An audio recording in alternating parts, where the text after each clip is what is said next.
Do any of you remember those I'm a PC, I'm a Mac ads that ran a few years ago? Did you know that Justin Long was later hired by Intel to make a series of ads where he switched sides? How's Intel doing right now? Yes, that's right. Did you know there were over 60 ads in that campaign in total? And did you know that both Justin Long and John Hodgman, the PC guy, were just recently reunited on screen for none other than an Ozempic ad? We're staying very far away from that. That's not what we're doing on this channel. But it's safe to say that the idea of a PC versus Mac battle has been going on for some time. Some might even call it a war, but I wouldn't really call it that. At least that's not what it actually should be. But we'll get into that a bit later. For now, let's have a look at the old criticisms of old PC enthusiasts and what they might have said in the past and how they stack up today, especially with Apple's new announcements. The first thing that most people will bring up is freedom. PCs used to feel like freedom. You could do anything you wanted on a PC, including unknowingly installing almost as many viruses as humanly possible. Whereas Macs were a lot more restricted with what you could do with them and what you could install on them. But oh boy, how times have changed. You want to know what you can do on a Mac that you can't do on Windows anymore? Offline local accounts. That's right, you can set up a Mac completely offline if you'd like to, which is incredible for some work scenarios, which not being connected to the internet is actually a positive thing. What else can't Windows do anymore? Well, how about choosing when you want to upgrade your operating system, whether it be simple updates or whether it be upgrading from Windows 10 to Windows 11. On a Mac, you can choose when you want to do these updates, and you can choose when you want to move up an OS or a Mac OS version. In fact, the Mac that's currently recording the audio for this video is a MacBook Pro 2015 model right before they ripped off all the ports, which regular viewers of this channel probably already know. But that is currently stuck on macOS version 12. It doesn't support any higher versions. But guess what you still get? Security updates. So even if the hardware can't support the newest OS, I don't see a push here saying you better upgrade to the new Mac or there will be trouble, as you do in Windows land. In fact, downright ending Windows 10 support to push as many people as possible to Windows 11 for no good reason other than to spy on you more proves the point exactly, because there are still people who want to use Windows 10 and even people who loved using Windows 7. You should get that freedom, you should get that choice, and Microsoft is not giving that to you. And another way that Windows will try and get you to upgrade is by slowing down the operating system with more bloatware, more spyware, things that make it feel sluggish. Even if the hardware is excellent, the operating system will destroy your PC, so you can either install Linux on it to save it, or in the case of a Mac, do nothing. Because this Mac is almost 10 years old, and it is incredible for how old it is. So that's some of the stuff that's changed in the last 15 years since the Get a Mac ad campaign was run. And at least half of that is Microsoft destroying Windows, which gives Apple the advantage. But what's changed today? There is one point that all PC enthusiasts that were passionate enough to defend Windows could always bring up when in a heated debate against a Mac enthusiast, and that is the price. Apple comes with a premium, meaning that you have to shell out more money. We've discussed how 8 gigabytes used to be where some of the professional Macs started at, and to upgrade through Apple was a stupid price. You couldn't upgrade it yourself because most of the components were soldered to the motherboard. And just until recently, SSDs were in that ballpark now. But both of those things have changed. Now 16 gigs is the minimum in a lot of systems for memory, and finally 1 terabyte is the minimum for all MacBook Pro models with an M5 chip. These are excellent steps in the right direction. But even if you're thinking to yourself, well, I could build a PC myself and save a whole bunch of money on those components, you were right a few years ago. Unfortunately, that's not the case anymore. If you were to build a like-for-like PC these days, thanks to the inflation of GPUs, RAM, and SSDs, you would probably end up coming close to the cost of a Mac. And that's just a DIY PC with no keyboard, mouse, or monitor. And we all know that multiple companies are responsible for this, but one of the biggest players in this market has been Microsoft.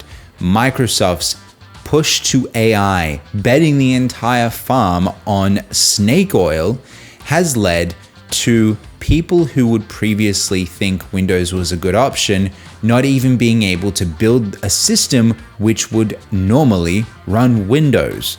Microsoft has given Apple yet another advantage. And yes, if Microsoft didn't bet the farm on AI, if they did pull out of this and actually start developing Windows for customers instead of shareholders, then we would still have some companies doing some really horrible things and inflating prices, such as Nvidia with their GPUs.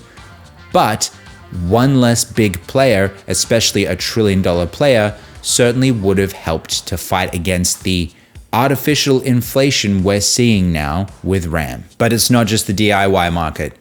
It's also the off-the-shelf PCs, the laptops you'll see in your tech stores. Picture this for a moment. Your parents walk into a tech store and they want to buy a laptop.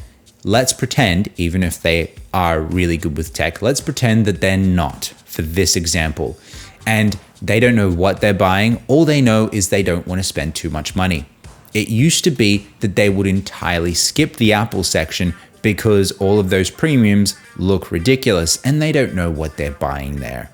So they'd probably end up buying some sort of cheap and nasty Windows laptop, which, thanks to Windows being bloatware and spyware, the laptop would be dead in a year, and rather than wipe Windows and reinstall it or reinstall Linux, they'll probably just go and buy another one.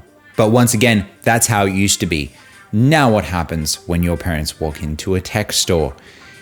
They'll see that Apple now has a brand new offering that appeals to people who are on a budget or who need to buy bulk or who don't know what they're getting and just want to use it for basic use. The MacBook Neo.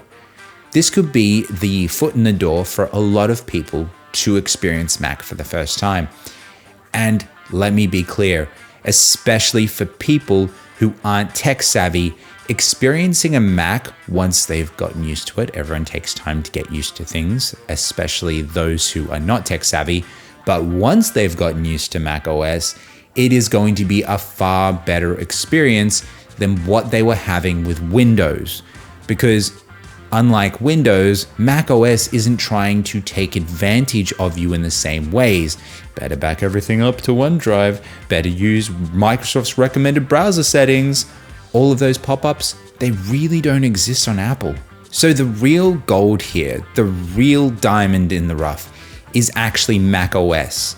That is the key thing here. And for a long time, people have been priced out of using Mac OS. But it's also important to make a distinction here that this isn't the same as iPhone users. Most people who are Android users will think of iPhones as just accessories. People need to get the newest iPhone because it impresses their friends, whatever the social engineering here. This isn't that.